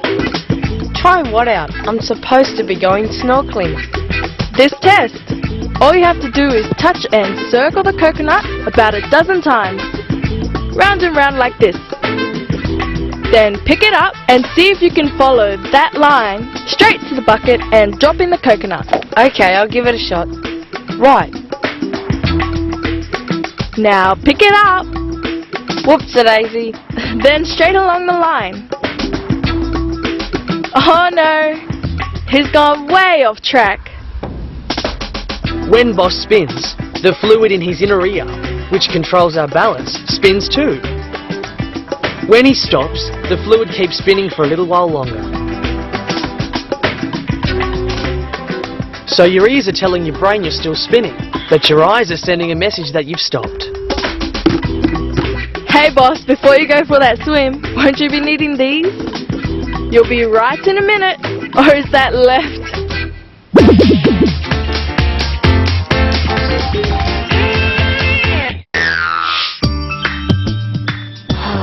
That Jen, she's so great. I've got to show her how I feel. Hey Jen, can you help me make a stethoscope? I've got a bottle, some modelling clay, and some tubing. Okay, so you cut the top off the bottle. Wrap 2 bits of tube with clay. And jam it into the bottle's mouth. Incredible! A stethoscope. It makes quiet sounds louder. If you put the bottle against my chest, I'm sure it's in there somewhere. Nothing, eh? I know how to make it louder. I'll do some exercise. My muscles will use more oxygen. My heart starts pumping harder and faster. Pretty loud, huh? At last she knows what's in my heart. Well, a beating heart is better than beating eggs. I wonder if our egg and a seatbelt survived this great leap. We've given him a seatbelt and a crash helmet. I hope he'll be okay. I hope this works.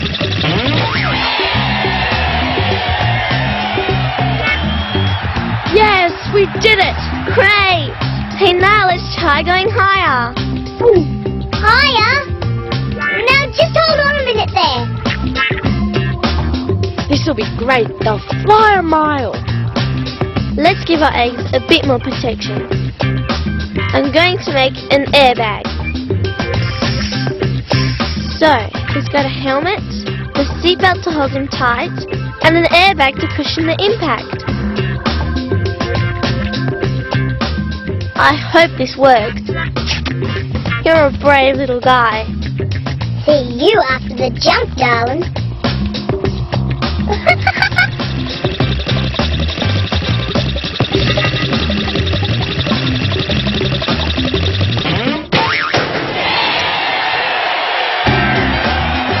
Nothing to it. Well, hello again. Can I sign an autograph for anyone out here? They did it! They made a safe car for crash testing eggs. I'm not exactly sure if it's that safe. We'd better get out of here before another egg bites the dust. See you next time on Backyard Science.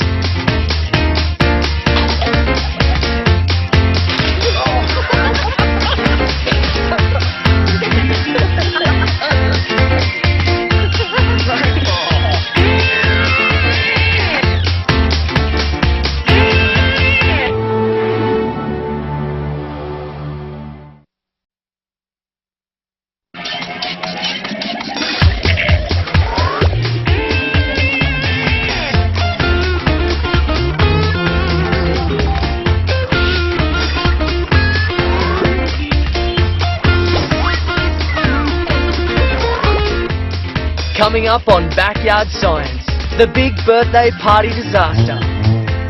How to keep your cool on a hot day. And how to impress your friends big time. How to measure the wind in your own backyard. find out why skaters spin so fast. And a different sort of backyard skating altogether. But first, ever wanted to look after your own world? Control the rain and the sun? Well, here's a way for your wish to come true. I'd love to know how the world works, but it's too complicated, so I'm going to make my own mini-world. That way, I might be able to see how all the bits work together. Get hold of a really big jar, one with a lid you can seal up real tight. Pile in a layer of pebbles. Over that, throw a deeper level of garden soil. Now for a bit of gardening. Sprinkle in a few seeds. Beans or grass will do fine. We'll go a bit deeper. Here's a fine-looking specimen. Yum! Pop a few of these in the jar and you're away. Near the window it goes, but out of the direct sunlight. Give it a spray of water. Now sit back and watch what happens to your mini-world.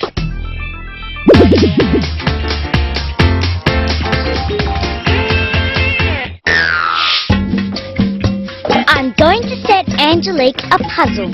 Here's the setup. Inside the cups there are 2 ping pong balls. I just tape the 2 cuts together.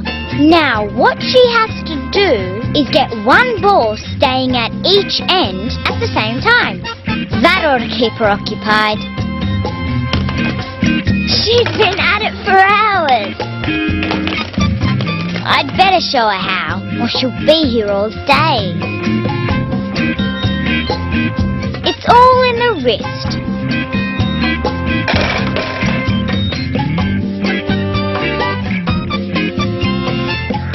Centrifugal force pushes the balls out, and they're both in one end of the cups at the same time. That's my spinning challenge. Now our friend Joseph says he has a challenge that'll have us both in a spin.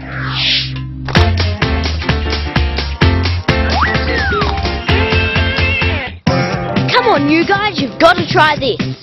First, you 2 face each other and put your hand on top of each other. That's the easy part. We'll try it again, but first, everyone has to spin round 12 times. Ready, set, go! Now, try and join hands again. Not so easy now, is it? So why do we get dizzy? Well, it happens when our eyes don't believe our ears and our brains get confused. Your balance is controlled by tiny channels of fluid inside your ear. They tell your brain which way your head is pointing. When you spin around, the fluid spins too, even after you've stopped. The confusion caused is what we call being dizzy. So your ears are telling your brain that you're still spinning, but your eyes are saying you've stopped. But there is a way to spin around and not get too dizzy, and a ballerina can show us how. Oh, I hate feeling dizzy. Can't wait to find out how ballerinas beat that one. Yeah, and I want to know how dancers and ice skaters can spin so fast. I could sit here and watch Christy Grace skate all day. She's just fantastic, especially when she spins around. Wow! Hey, I just noticed something. The yo-yo wraps around my finger faster and faster as the string gets shorter. Hey, the same thing's happening with her.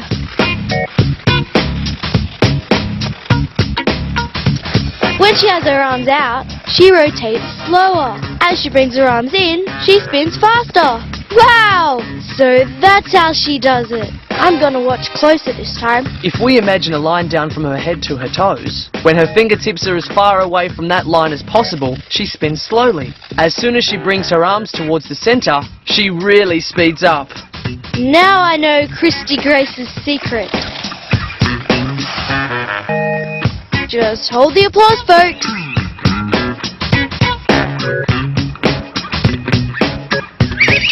Whoops! I think I'll stick to spinning my yo-yo around.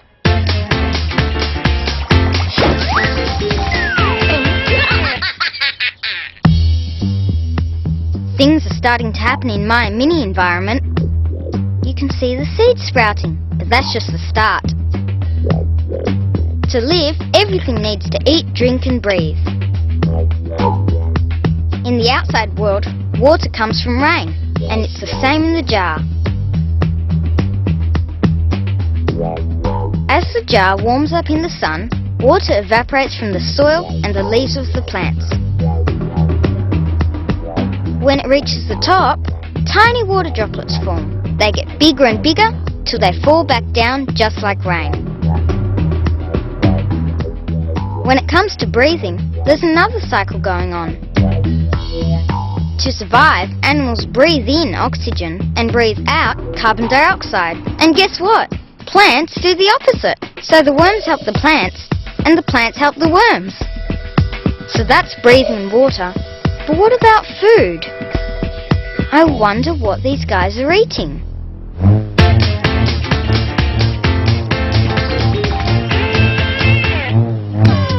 So we know that spinning around makes you dizzy. But there's a way to stop getting too dizzy. We have to do what ballerinas do. Not like that. When ballerinas spin, they always keep their eyes on one spot for as long as possible. Like this. That way, their ears stay steady and they don't get dizzy. So here we go. 1, 2, 3, 11, 12. Fingers in the middle. We did it!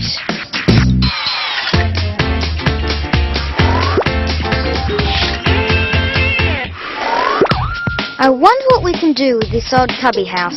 I bet Priscilla is imagining her own gym, and Lucas wants his own recording studio.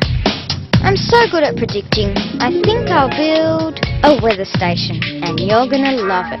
Now, for measuring wind speed and direction. Got my kite! Nah, don't need it. I've got a better idea. We need to show how strong the wind is. So first we'll mark out 3 zones to show light, medium and strong winds on a piece of cardboard.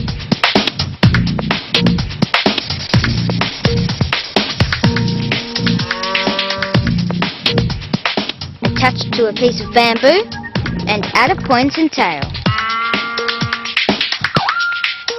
Now take a long piece of kitchen foil, tape it to a toothpick and stick it in the corner. When the foil hangs down in the green, there's no wind. But as it gets stronger, the foil will climb up the scale. Into the red, hang on. Back down to earth, guys. Now, wind direction with a weather vane. Use a compass to find north. Then on the base of a tall flower pot, mark out the directions. Now stand the pole in it so it swings freely. The arrow swings around to the direction the wind's coming from.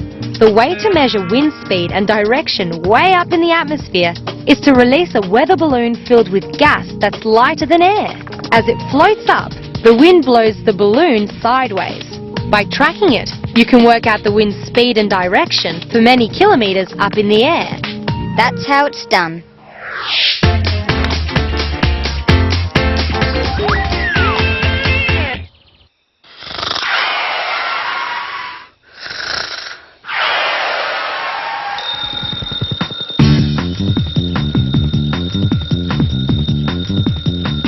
Love a bit of early morning lawn surfing.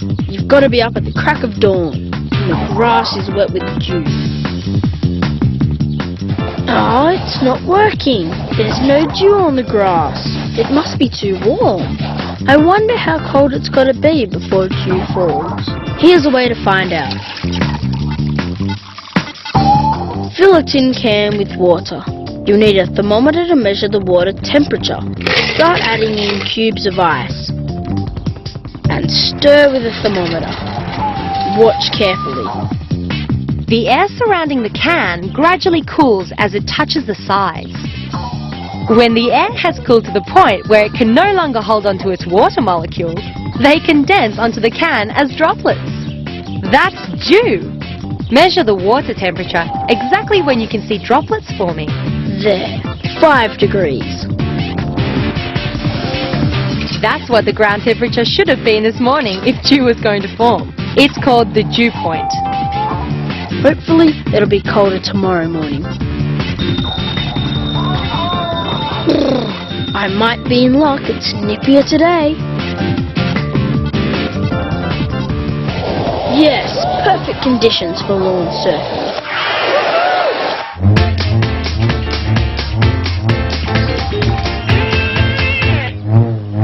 Here's a trick question. How can I turn these holes here into the colour of the paper on that wall? Want to know how? Each torch is covered with one of the pieces of cellophane paper. So I get red, blue and green. Lights out. Here we go. Let's start combining them. When I mix the red light with the blue light, I get magenta.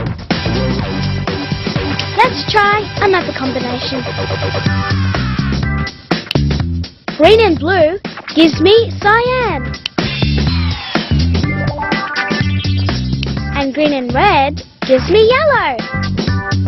We're still not there because we haven't got white yet, but hang on. When I combine all three of these colored lights, I make white light.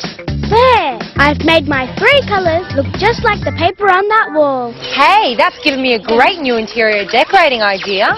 I think John's been doing a bit of fancy interior decorating in that mini world of his. Hey, something's working. My plant's grown heaps in these last few days.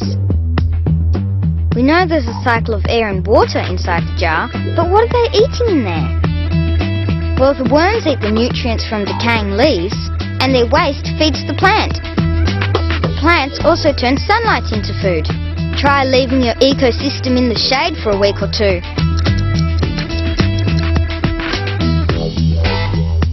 Yep, I thought so. They look really unhappy. They really need that light. So there you have it. The whole world in a jar. The air we breathe, the water we drink, the food we eat. Cool, huh? We can hardly wait till it's time for Ty's birthday party. Let's go through the list again. Menu? Done. Decorations. Thought of those? Course. What about invitations? Uh-oh, I've forgotten the most important thing. No invitations, no guests. What are we gonna do? Me to the rescue. We'll have to make our invitations. Not newspapers. How will that work? Trust me, it'll be the best birthday party ever.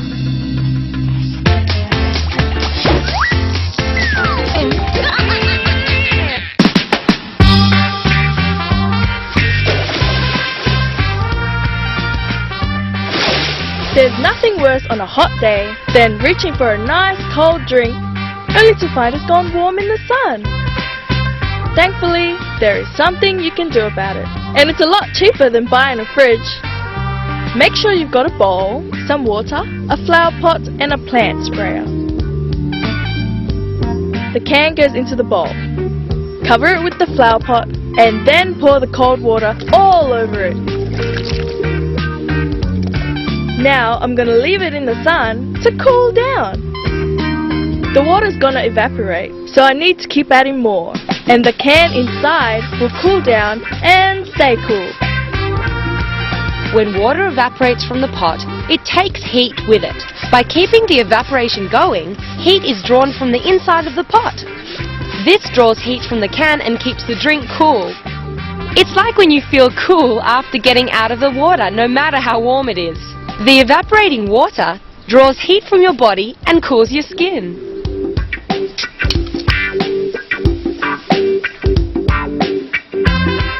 That's more like it. A drink cooled by the sun.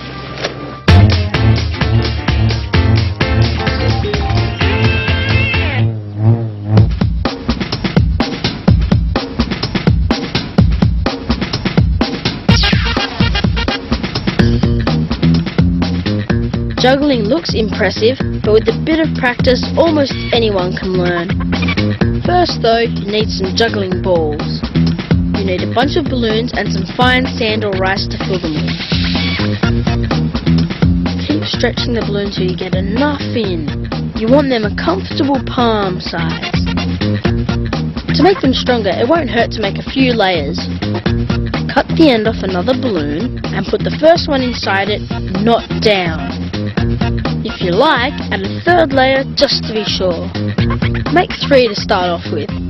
Now, lesson 1. Start with just one ball.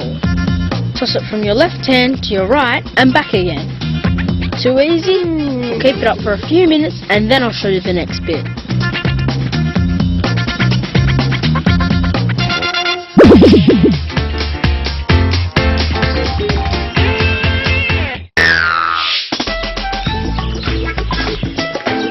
I love looking at interesting birds, but it's hard when they fly away as soon as they see me coming. I've got an idea. I'll just tie a few sticks together to make a frame. Cover it with something to hide behind. A few leaves to disguise it. Not bad. This is what birdwatchers call a bird hide. No surprises why. It lets you hide from the birds, so they stick around, giving you a good long look. Oh, look at that one. And that. They've got no idea I'm even here. Now that was pretty smart thinking. That's for sure. But are Sophie and Ty smart enough to come up with some eye-catching party invitations? If you're gonna have invitations, you gotta have pretty paper. And we're gonna make our own. I've done it before. First we cut up old newspapers. Then we add warm water to soften it all up. Add a splash of detergent to break down the fibres in the newspaper. Then we stir it up to make one big mush. You following all this? Yuck! How on earth will this ever look pretty? Don't worry, Ty. I know what I'm doing. I'll come back and show you the rest after it's soaked for a couple of hours. Okay, so the mixture's had a good soaking. Still doesn't look like an invitation to me.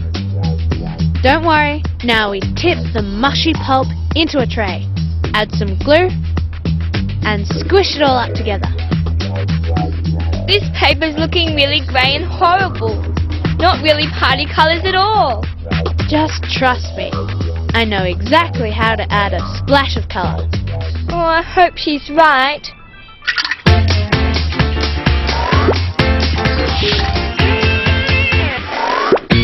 Okay, so you've got the hang of one ball juggling. Not too impressive, is it? But it's a start. Now, the second ball. Don't laugh, this is tricky. Wait till you try. Watch closely. Hold a ball in each hand. Toss the first one exactly the same way you've been doing, but when it reaches the top of its arc, throw the second one back. Now catch the first one, then the second. As you get better, see if you can keep doing it without stopping. Have a practice. I'll be back in a tick.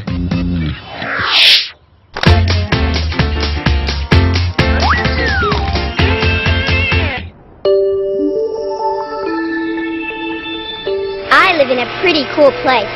Actually, it's freezing. All around me there's ice and snow. That's enough fun for one day. Time for a rest.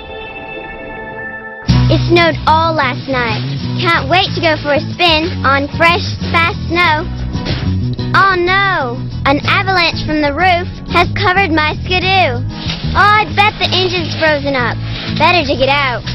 This'll never start. That's gonna ruin my whole day. Let's see. Yes, it worked! I don't get it. Surely the snow would have frozen the engine. Hang on a second. I can test this out.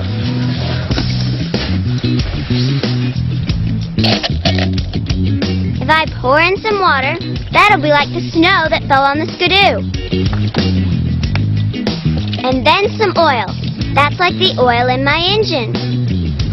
Now I'll go and have some fun while it freezes.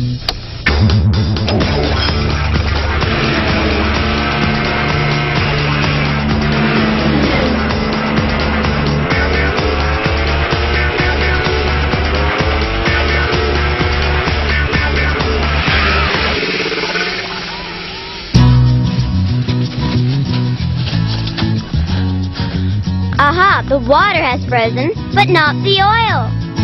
So oil freezes at a lower temperature and my engine can still run. Guess that's pretty useful when you live where I do.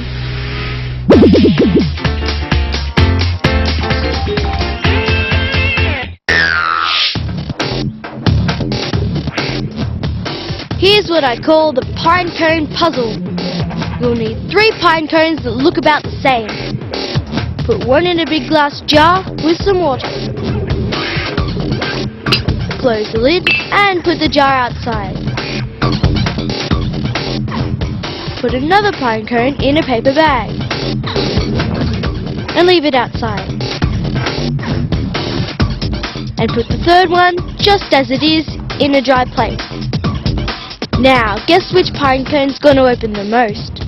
A pine cone opens so that it can drop its seeds. It drops them when they have the best chance of growing. If it's too cold, the seeds won't sprout. If it's pelting down with rain, the seeds will fall straight down, not far enough away from the tree to start life on their own. The best conditions are when it's dry and windy. So, what's going to happen to our 3 pine cones? After a couple of hours, you'll be able to see. The cone in the jar with the water hasn't opened up at all. Too wet. The cone in the bag? It's opened up a bit because the air is dry inside the bag. But the pine cone that was left outside? It's opened up the most. That's because pine cones prefer to drop their seeds in dry, windy conditions. And that's the answer to the pine cone puzzle.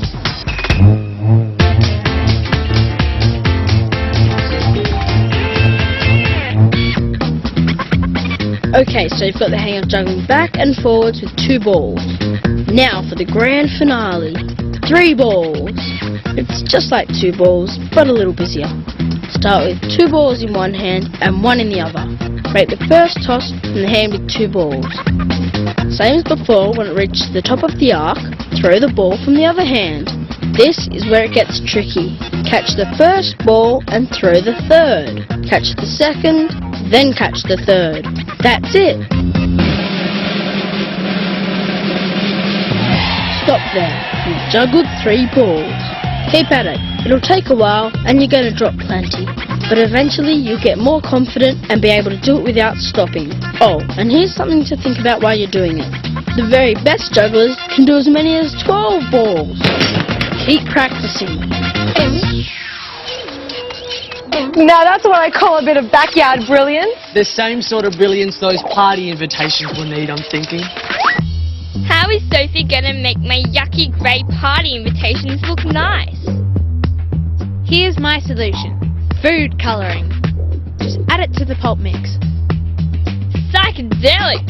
Hey, you're right, it looks groovier already. But so, I've never seen party invitations as soggy as this. Well, what we have to do is lay it out on a piece of old fly screen, or anything that'll let the air flow through, and dry out the pulp. Now squeeze out as much water as you can. It might look like dog food, but when it's dried out, it'll stick together to make a sheet of recycled paper. It's still missing something. I know. Something to give it a bit of spark. Yay! Glitter saves the invite. Now we have to roll it really hard until it's flat like a sheet of paper and leave it out to dry. Wow! I told you they'd look great. All that's left to do is trim them up so they look like proper invitations. Now, who will we invite? Jason? Steve? Peter? Phew! That's one birthday party saved. Backyard signs to the rescue once again. See you next time.